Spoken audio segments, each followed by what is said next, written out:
Do you ever travel somewhere, maybe for a gig, or maybe just to go on a trip, and of course you want to bring your camera, but as you're packing, you kind of think, maybe I should bring this piece of gear, or maybe I should bring this piece of gear just in case, and then you end up bringing way more gear than what you actually need on the trip? Yeah, me too.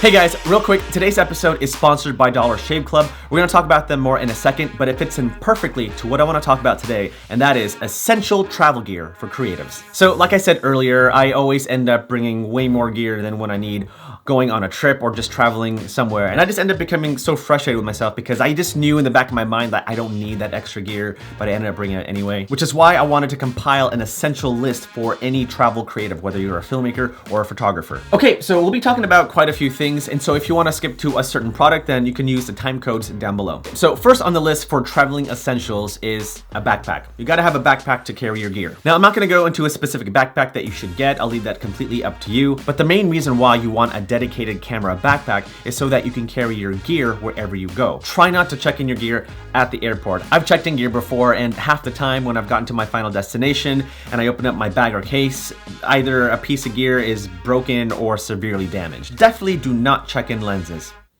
Learned a lesson there. If you must know, I do travel with one or two of my favorite backpacks. The first one is the Brevity Roamer. I love this guy because it is, well, for one, it's pretty, but two, I can put my essential gear in the camera cube and there's some space on the top to put a few days worth of clothes. Also, I do love traveling with the Think Tank Airport Essentials. I mean, this backpack was meant for travel. I can carry a whole bunch of gear and keep it really protected because of the dividers inside the backpack. But what I love about this backpack specifically is that this can fit on any plane, whether it's under the seat or the overhead bin. Love this thing. Okay, let's talk about a secondary bag. Now, when you're traveling through airports, you're allowed a backpack as well as a personal item as a carry-on. I avoid as much as possible checking in a bag because when I arrive at my destination, or if I have a layover or a connecting flight, I don't want to risk my checked-in luggage not being there. Or if it does arrive at your final destination, I don't want to have to wait at the baggage claim to pick up my bag. I just want to land, get my bags, and walk out the airport. So my favorite way of traveling is to carry a backpack for my gear and a secondary bag to carry my clothes, toiletries, and other personal items. Just like your backpack, you want to make sure that your secondary bag is carry-on size, which is why I love bringing a small duffel bag like this beauty, the Hamilton Perkins Earth Bag. I absolutely love this bag because for one, it's really well designed, but also it's made out of recycled material. No joke. Ooh, check it out. So inside the bag, you can see the recycled material, and it's made out of recycled plastic bottles and billboards. Also, you can see how spacious this thing is. There's a hidden compartment where you can put sensitive items like a passport, wallet, keys. There's even a laptop sleeve on the bottom of the bag. The zippers are YKK zippers, which are the best zippers in the world. And I love that on one of the ends, you can unzip the bag so that you can have an easier time storing whatever you need to store in the bag. There's even a hidden compartment at the bottom where you can pull out some backpack straps, and so if you want to wear this as a backpack, you totally can. You can just clip it on to the handles down below. It's also a good place to hide treasure maps. So that is the Hamilton Perkins Earth Bag. Not only is it functional, but I love that it's made out of recycled goods, and I'm all about sustainable fashion. By the way, if you are interested in this bag or any of the products that I'll mention in this video, then make sure to click the links in the description below. I do put my tripod in this bag because, well, it's easier to store, but I mainly use this bag to store my clothes, snacks, and my toiletries. Now, a little pro tip when you're packing clothes, don't just fold your shirts and just put them in your bag.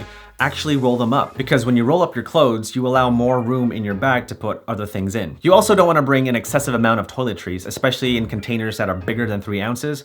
Otherwise, when you go through security, they'll just toss those containers right out. You want to bring just the right amount to keep you clean, refreshed, and feeling good, especially if you're traveling for long periods of time. The brand that I've been using lately and have been loving is Dollar Shave Club, which is the sponsor for today's episode. We all have our grooming routines, but no matter what routine you may have, Dollar Shave Club has everything you need to help you look, feel, and smell your best. Now, we've all heard of Dollar Shave Club, but they actually make more than just shaving products. They've got products for shower, hair, oral care, skin care, and of course, shaving products. Basically, if you've got a body, they've got you covered. Right now, they've got a pretty awesome deal where you can get their shave, shower, and oral starter kit each for $5. The shave starter set comes with the executive razor and a 3-ounce tube of their Dr. Carver's shave butter. The oral care set comes with their weighty toothbrush and trial-size version of their toothpaste. And the shower starter set comes with 3 trial-size versions of their amber lavender body cleanser, citrus and Hawaiian ginger face cleanser, and the sage and black pepper shampoo. Not only do they ship to your house, but the more you buy,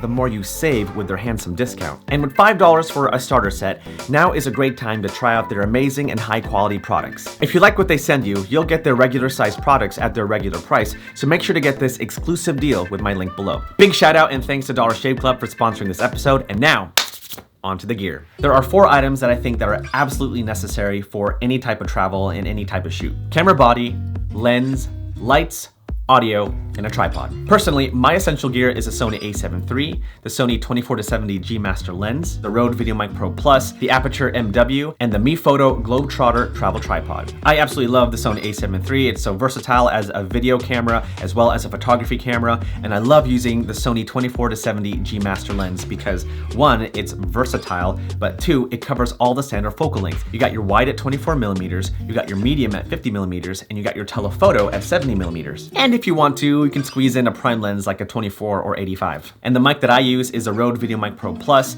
I absolutely love it. It's so good, so crispy, and I get clean audio every single time. I really like the Aputure MW because it's super bright and it's waterproof. It is on the pricier side, but Aputure has the M9, which is a really powerful, tiny super light that's only $50 US. But whatever brand it is, it's always a good idea to bring an LED light. And then there's this beauty, the MeFOTO Globetrotter travel tripod. I absolutely love this thing. In fact, I took this tripod to the Arctic with me. This tripod carries a lot of weight. I think it can carry up to 26 pounds, but it's also incredibly light because it's made out of carbon fiber. And I know not many people are a fan of the locking rings for the tripod legs, but I love doing this. It makes me feel so cool. One of my favorite features about this tripod is that it has an inverted folding design, and so it makes it really easy to pack a tripod in your bag. But whatever gear you have, just make sure you have a reliable camera body, a solid lens, a light, a high quality mic, and a tripod. Next on the list of essential gear is a laptop and a backup hard drive. Now, it doesn't matter what kind of laptop you bring. I personally use a MacBook Pro, but probably the more important thing is to have a backup hard drive. So typically my workflow when I'm done shooting for the day, I usually offload my media onto my computer and I organize it through folders and subfolders. Once everything is offloaded and organized, I then make a copy of that project folder onto a separate hard drive. So by the time I'm finished with the trip and ready to go back home, I now have duplicate copies of my project folder on my computer and my hard drive. Can't put a price on peace of mind. I personally love using the LaCie rugged hard drive. I'm super clumsy, and so if I ever drop this on accident, at least I know that the rubber guards will protect the hard drive. Next on the list is probably one of the most important things that you can bring whenever you travel, and that's a power strip. Yes, a power strip. So one of the first things that anybody does when they walk into their hotel room is find out where and how many outlets there are, right? You've got gear to power up. I mean, you gotta power up your laptop, you gotta charge your batteries, you gotta plug in your phone. And real quick, has anyone experienced those loose outlets where if you plug in a charger, it's so loose that it just falls to the ground? Hate that. Anyway, bringing a power strip allows you to power up and charge all your devices in one single location. It's particularly useful, especially if you travel internationally. Most people have just one travel adapter where they can charge one device at a time, and that just takes a long time. A pro tip is to bring 1 or 2 travel adapters, one as a main, one as a backup. Plug in your power strip to that travel adapter, plug the adapter into the socket, and now you have a single place to charge all your devices based on your country's native outlet. The power strip that I use is a really good one. This is by a company called Inton Power. On the strip, you have 2 electrical outlets, but you also have 3 USB charging ports. Another cool thing I like about this power strip is that the power cable wraps around itself. You just kind of wrap it over here, and just do that. And there you go.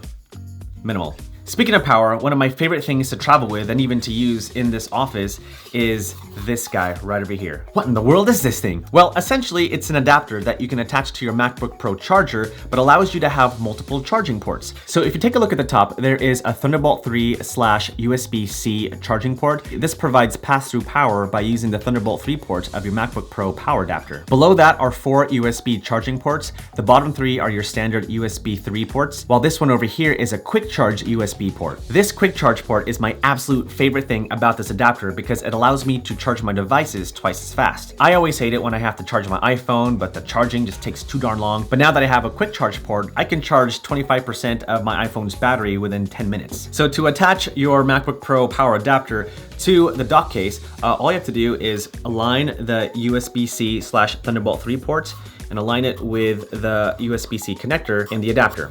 So simply just slide it in till you hear a snap, get the corner cap, and just snap it into place. And there you go, you have a pretty freaking incredible power adapter. Keep in mind that adding the dock case adds a bit of weight to the adapter, so if you do plug it into a normal outlet, chances are it'll fall down, which is why it's a really good idea to plug in your power strip. And of course, when you're talking about power and travel, you gotta have a power bank. Now, any power bank will do, they all work pretty much the same, but the one I have is called the Anker PowerCore Lite. Now, this has a 20,000 milliamp charge, and it's pretty beastly. Over here you have two USB charging ports, so you can charge two devices. I believe you can charge an iPhone up to 7 times, so that's really cool. And you can simply charge this device by using a USB mini or a USB-C charging port. And last but not least, you gotta bring headphones. The ones that I use are just the normal headphones that come with my iPhone. These work fine for me. I mean, I'm able to watch movies on Netflix when I'm on the plane. I'm able to edit videos on my computer. I know they don't sound the best, and I do need to upgrade my headphones eventually, but whatever headphones that you do have, bring them wherever you travel. In fact, bring 2, just in case you lose a pair. And that's it, we're done. Well, hopefully these tips were helpful to you as you prepare to go out on your travels. If you are interested in any of the products that I mentioned in the video, then make sure to check out the description below. Ooh, also, let me ask you, where are you going to next? What are your next travel plans? Where do you want to go to in 2019?